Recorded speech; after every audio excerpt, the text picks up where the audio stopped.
Today we are going to discuss The Black Book by Orhan Pamuk. It was published in Turkish in 1990 and first translated by Guneli Gun and published in English in 1994. In 2006 it was translated into English by Maureen Freely. Now directly let's jump into the plot.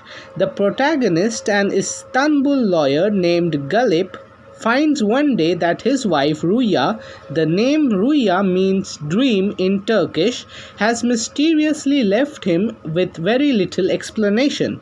He wanders around the city looking for his clues to her whereabouts. He suspects that his wife has taken up with her half-brother, a columnist for Milliyet named Celal, and it happens that he is also missing. The story of Galip's search is interspread with reprints of Celal's columns, which are lengthy, highly literate meditations on the city and its history.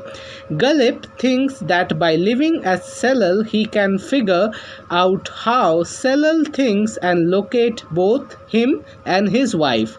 So he takes up residence in Celal's apartment, wearing his clothes and eventually writing his column. Galip starts getting mysterious phone calls from one of Celal's obsessed fans who displays an astonishing familiarity with the columnist's writing.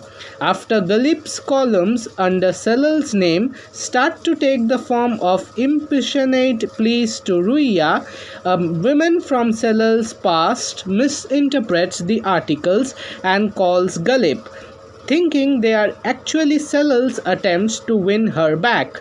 It turns out that Celal and the woman had an affair, and the fan who is calling Galip is the woman's jealous husband. In a twist, it turns out that the husband has been following Galip around Istanbul in an attempt to find Celal through him, accounting for Galip's frequent apprehension that he is being watched. Galip finally agrees to meet both of them at a public location, a store called Aladdin's that figures in much of the narrative. Soon after, Celal is shot to death in the street. Rüya is found also shot in Aladdin's store. The identity of the killer is never discovered for a certain.